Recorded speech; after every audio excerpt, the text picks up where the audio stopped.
Good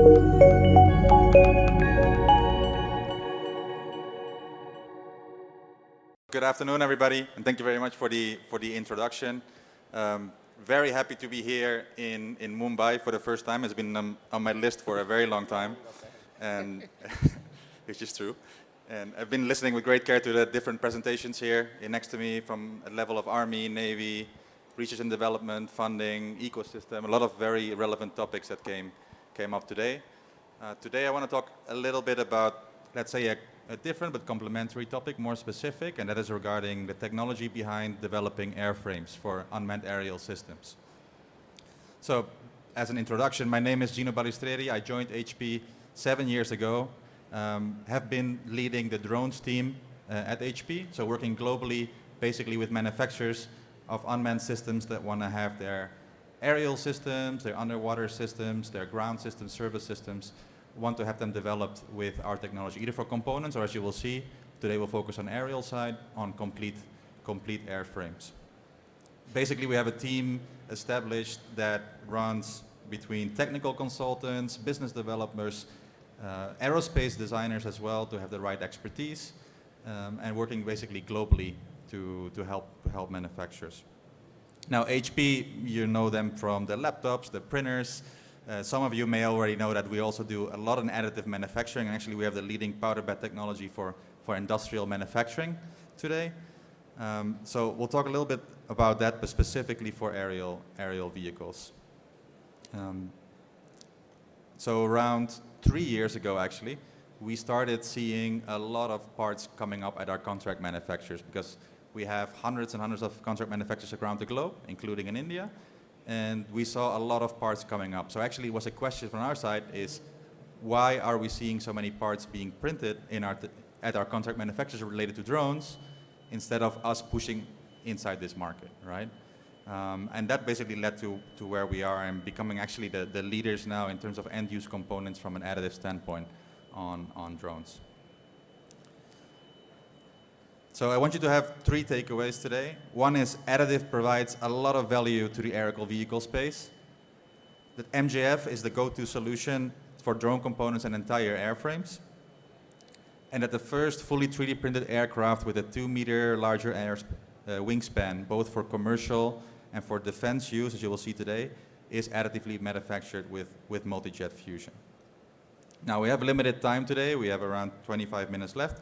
I don't want to take you more of your time, so I'll focus on the most important, let's say, use cases, so that you have an idea what it's being used for and what was the approach. And then actually tomorrow we have a deep dive workshop that we also organize here from 10 to 1 tomorrow morning. So actually there's a limited number of seats, and the registrations were going pretty fast. So in case you're interested, please come to me or my colleagues Sridevi, Arti, or in the HP Reddington booth that is here as well to register.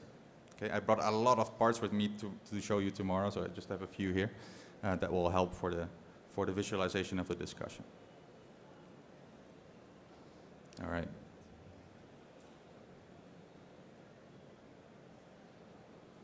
All right, so first a little bit about the market. So where do we see actually MJF being adopted? And turns out actually in a very wide range of industries. So we're talking about agriculture. Actually, we saw quite a few initially being used for developing drones for agricultural use, looking at the crops and how that's being used. It's a very good application for drones in particular, right? But we also started seeing then a surge in healthcare, starting in Africa and then kind of expanding in other places, where it was really focusing on really good use cases for medical supplies, blood supplies, medicine, defibrillators, etc. So that's still one field that is still going very rapidly. Then there is security. Actually, the drone that you see here in the picture is a drone that is being used in the port of Antwerp. Another great application, very big areas where you need to kind of cover it in a good manner. So having that being covered with drones, great application. Entertainment, which includes some of the largest in terms of air shows, entertainment shows with drones, as well as FPVs. And then there's the last mile delivery. So let's say for example, in the US, the FAA has approved like 5 manufacturers for first last mile delivery use. Several are in the pipeline. the majority of them using MJF one way or the other. Okay, so that gives you an idea. Also a really good application that is still very, very early, but it's going quite rapidly. And then there's a defense side as well. So it's just countries trying to rebuild their defense industry. There's also a lot of interest to kind of see how they can use additive. This goes a little bit more beyond, because it's not just the airframes, it's not about just flight ranges, it's about actually where do you manufacture those as well. How do you do that not just in factories as has been done for the last 100 years, but how do we do that beyond that? And you'll see a glimpse of that, and we'll talk about that more tomorrow as well.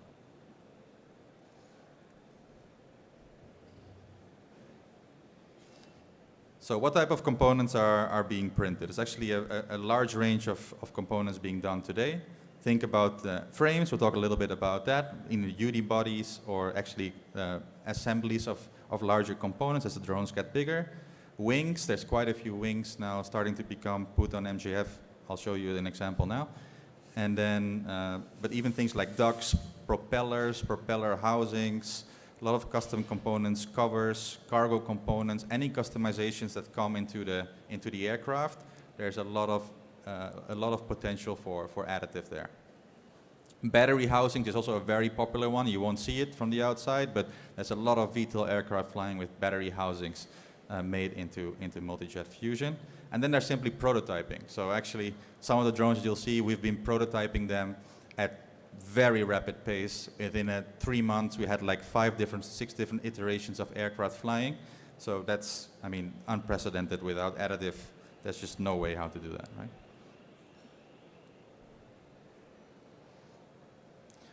All right, talking a little bit about, so why multi-jet fusion and where do we add value? And this is actually quite concrete value proposition in that sense. So basically 3 pillars. One is lightweighting. So we are able to now build the lightest possible airframe structures at scale that are only possible with our technology. That's a very bold claim, but I wouldn't make it if it weren't true. We can print extremely thin parts that still provide the rigidity that the application needs. Of course, it depends on what type of aircraft you have, what is the exact use of it, but there's no doubt that we are, in many cases, let's say you could apply us instead of carbon fiber, instead of glass fiber. We are even on par or it's lighter than foam. So we've really been kind of dialing that in order to build airframes that are at the limit of technology. And then why does that matter? Well, you'll know if you can get any ground that you can get off will extend your range, right? So there's been cases where actually the drone was built for a 60-kilometer range, and we were able to extend that to like 80 kilometers. So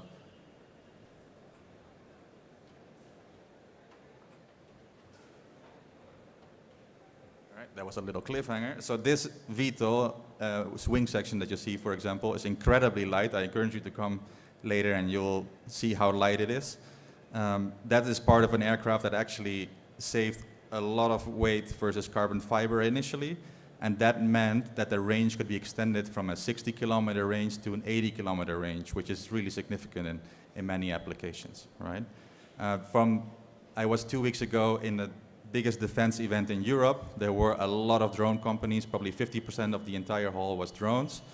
And there was only one company that told me that they were not interested in extending their range. They were happy with what they had today, which was 45 kilometers and more they didn't need, which is totally fine. So we told them instead of having a 1.2 meter, we could make you a 0.9 meter drone that covers with that smaller wingspan the same range. So actually you could produce more drones and you can do it, you can transport more drones together. So there's even benefits for when range is not a critical factor, because simply you can make the drones more efficient. Then there is scalability. So one thing is just being able to print something like this, which is great, but then what happens when you scale? And that is actually the number one thing we've been hearing, is that even what I was telling you at the event 2 weeks ago, is like, okay, it's great, I have now a drone, it flies, it works, but if I get an order from my local army, from my DoD, and I suddenly need to deliver 400 a month, I don't know what to do, because I need too many people to add to my team in order to manufacture all those drones. So that's where this gets really handy, because for example, this drone, the 1.5 meter wingspan I told you about, we can produce 2 in just one single print, which in our industrial system actually relates to like 1,300 systems per printer per year. So calculating the fact that we have contract manufacturers with 50 printers, 60 printers, 40 printers, we're talking about tens of thousands of machines with the capacity already out there today, right? So that's, and even if the drones are smaller, we have some drones that are, let's say, around this size. They would be able to fly, like you were able to, with 50 printers, you would be able to print like 1 million of those drones per year. So we're not talking about small numbers here. Where does it get even more interesting is that we build a system that can print whatever, meaning parts for industrial, parts for automotive, and every automotive company, one way or the other, is using our technology, which is great, and a lot more applications like consumer goods, orthotics and prosthetics, but that doesn't really matter to the drone industry, right? So what it gets really interesting, and when you start actually using our system and tune it specifically for one application. I don't want to do all these different parts like a contract manufacturer would. I want to do 1 million of those a year, right? Then you don't care about certain characteristics, and that's where you can actually tune and be able to print, for example, thicker layers. You're able to print thinner structures. You're able to play with a lot of knobs, and we'll talk a bit more about that tomorrow, in order to get you to like the sweet spot of it, right? And then actually one of the interesting parts is that we have had several customers now, and some of the, let's say, the big primes that are looking at our technology and adopting our technology from injection molding to our technology. So why would they do that? It's not just for the weight saving that they could gain with that, because there is, if you do very large, high scale, injection molding might be cheaper. But the thing is here that designs are constantly changing, and they are absolutely fed up of constantly changing their tooling, being able to have a 6-week, 8-week, 4-week, 10-week delay, and armies are not that patient at the moment. So having that flexibility to make changes at the last minute is absolutely vital, and a very important argument why people are switching to ours. So giving you some examples. There we go. Let's go from small to big. So you can go different type of drones. We talked a little bit about portable ones. So in this case, we have a few examples where drones are being printed 96% on the left and 100% on the right in terms of airframes, where actually you're able to do more than just, let's say, printing the airframe. So the first one actually, you see like there's different legs. Those legs are actually, you can actually fold them. So you can actually fold the drone, it's around this size, and you can basically carry it on your back very easily. It's extremely light, and once you want to deploy it, you just put out the folding mechanism and you go. You're able to print it just in a few pieces because we're able to consolidate a lot of parts that you typically need to assemble in injection molding, so that gives you a faster assembly, which in some cases is super critical, and just again the weight optimization. The other one is actually used in the US by the defense forces. It's only one piece. It's topology optimized in order to have like an ideal structure for the application. And again, very light so that soldiers can just put it on their backpack, 2 or 3 of them, in order to use them whenever they want for rapid deployment and reconnaissance missions, right? It's, honestly, you can print tons of those with our systems very easily. So it's a very nice sweet spot of our technology again. Now, I also want to do a little shout out to one of our public Indian drones. So this is from a company called Vecros. They work on an AI-powered quadcopter, mainly focused on kind of automatic navigation, detecting, avoiding obstacles, doing real-time inspections, 2D to 3D mapping. And they have been going quite beyond just looking at the propulsion of UAVs. They have been looking at really from a design perspective, how can they use MJF in order to get the most out of the application. There we go. And there's basically 4 elements that are interesting here. One is on the structural side, so they made like a very nice kind of chassis that is at the same time very streamlined. So typically you see very bulky structures into quadcopters. in this case is not the case. So they really thought about kind of aesthetics, what makes it look really good, but also having the strength and airflow efficiency. Then there's the functional integration side. So they've been able to kind of integrate semi-closed vents while protecting still the components. They've been looking at kind of including sensor mounting protrusion. So a lot of thought was gone into this quadcopter. Also make it again very efficient for assembly and be able to do very rapid iterations. Plus, if customers want to have different versions of them, different colors, different look and feel, you can easily play with this, right? Every drone can be done a little bit differently.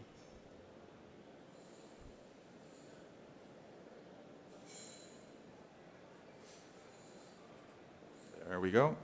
And then a very interesting, we talked about the last mile delivery a little bit before. So this is actually from a company called Blue Flight. They focus on producing last mile delivery platforms.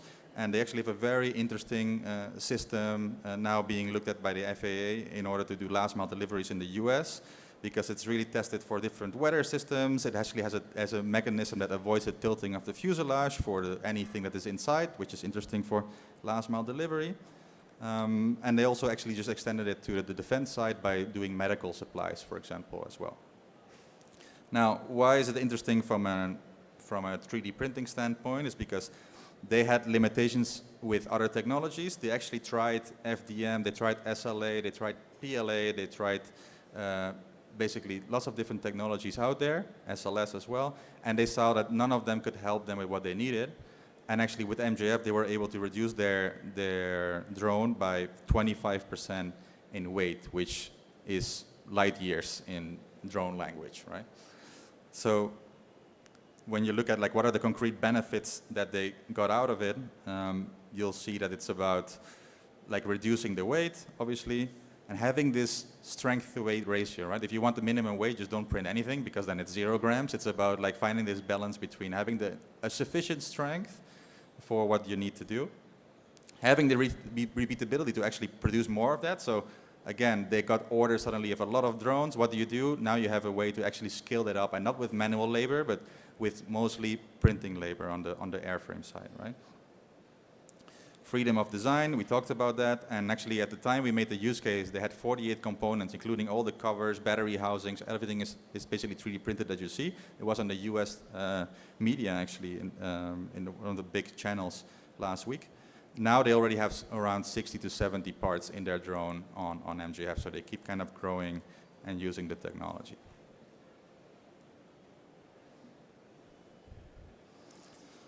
And then kind of switching a little bit to the defense side. So here you see actually a company called Firestorm in the US. They basically are a startup that's been growing pretty fast in the US. They're backed by companies like Lockheed Martin, so the big primes, and kind of built entirely around military deployment. And it's all about printing in the field. So their XL, their flagship product, is actually a mobile manufacturing unit that can place anywhere in the world and can produce airframes, spare parts, orthotics and prosthetics, you name it, in the field. So this is quite the game changer, and actually they won a $100 million contract with the DoD very early this year, in January timeframe, and have been growing a lot since. So it's basically containers with our industrial printers, as you can see inside it. Now, what are they printing? That's what we're here for. That's the Tempest. It was actually their first product. They already have a bunch of products now, but the first one is very interesting because it's a multi-mission Class 2 UAV. So not only it's Class 2, but also what is interesting is that actually you can change the drone as you want. So what that means is, for example, in London 2 weeks ago at the defense event, we were there with a travel bag, a suitcase on stage. We put the suitcase down, and we took the drone components out, and we put the airframe together in 2 minutes from a bag. That's not really normal in the drone industry, right? You can't just build an airframe on the spot, but we kind of showed that it's now done. But the most important thing of that is not just that you can build it anywhere and print it anywhere. What was actually more interesting is that it is completely modular. So we showed that we can actually take off the engine, the jet engine on the back, you put it aside, and you put a propeller engine on it, and it just works because the software has been, let's say, put in a way that you can actually make it interchangeable, right? But from a physical standpoint, it's just clicking one away and putting in one other. I have some parts with me that I'll show tomorrow in the workshop and talk a little bit more about the smart tricks they put to do that. But that's quite a revolutionary. I haven't seen many that have done that, and some are trying to do something similar. This one is actually 2 by 2 meters, can fly around 1,000 kilometers with the right engine. So, that's different depending on what you're trying to achieve. It can be equipped to do so.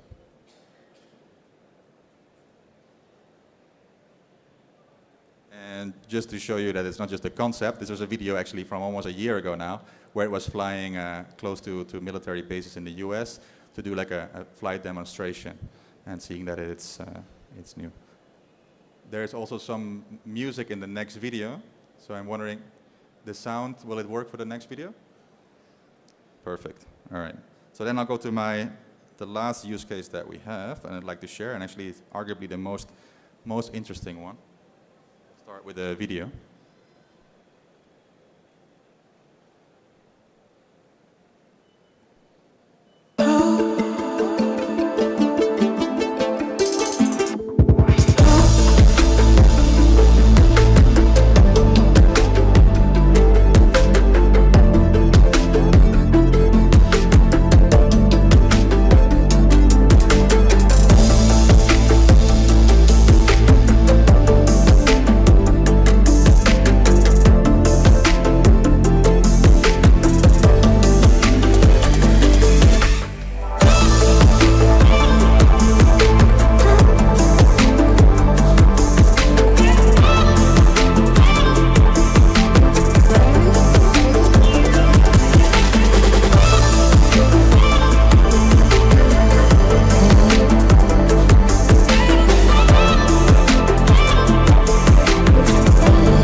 So this is actually a very interesting use case that we worked on. The CEO of the nonprofit organization that you just saw, the eye above, he came to us maybe a year ago and said, I have tried every single technology to build a drone for wildlife prevention. So basically kind of preserving wildlife being hunted. Only in the first 3 months of this year, 63 rhinos were shot for the ivory.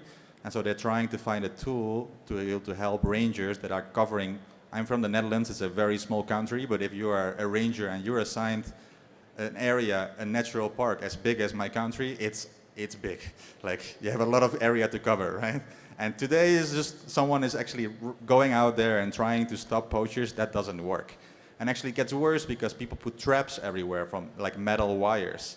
Good luck finding those. The last 4 years, the Endangered Wildlife Trust, the Crane Foundation, they have been looking for those manually, and it's 2025, so it's kind of time to change that. So we're making a jump in technology where we're actually giving the rangers like a state-of-the-art tool that can be repaired in the field, that can be printed in the field, and can help those rangers looking for poachers and stop them from hunting the wildlife in Africa. Now, what's so interesting about this from a technology perspective is that it has actually very specific requirements. We're talking about a very long flight duration because you need to fly big areas. It needs to withstand high winds, rain, dust. We're talking about being able to repair it in the field. There can be situations where a rhino comes running towards you and you need to throw your drone into the back of a utility vehicle. It can break, so you need to be able to repair it. You cannot throw the entire airframe away like is typically done in the industry. And you want to make sure that it's easy to transport and actually foldable as well. So the drone that we come up with, you see it here, we launched it in Exponential actually in May in the US. And it's very interesting because for the composite side, it's very difficult to repair that in the field. You need molds from the start as you are actually tuning the aircraft. They wanted to actually buy something off the shelf, and they realized nothing actually fit this, so that's why they started building it in the first place. And then when looking at foam, it didn't have the strength that they needed for the high wind burst that they have in South Africa, so that it actually didn't work. There were some big manufacturers sending them their drones and actually going there to show it, and the foam didn't survive, right? Even better, some of the foam was eaten overnight by the wild ants in South Africa. So the next day they saw that half of the drone was eaten by the animals there, which is not great. So ours doesn't get eaten. And again, like they said, like we tried every single technology, SLS, SLA, we tried things for 5 years and we can't find the technology that works. Even tried MJF, didn't work. And so we saw that actually helping them we said like, okay, this sounds like our ballpark, let's partner.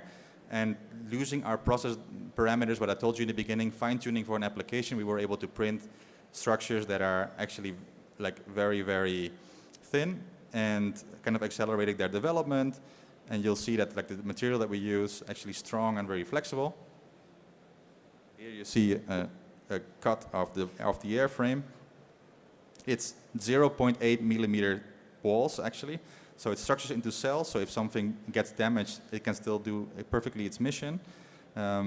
And it's kind of really well thought for powder removal and easy assembly, etc. Actually, the first version, we have a fuselage, the one that we showed you in the picture just now, it's in the booth. It was from May. Now it's September, right? So actually the airframe that you see here, this is the middle of the fuselage, just printed in one shot like this. There was no assembly, nothing.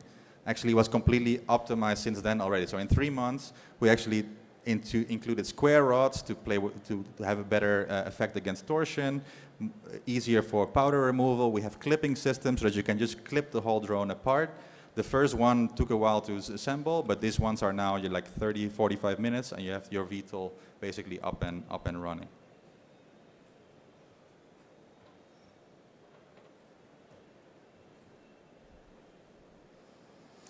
And this is the final drone. So 90% is 3D printed. It's a rear transition VTOL.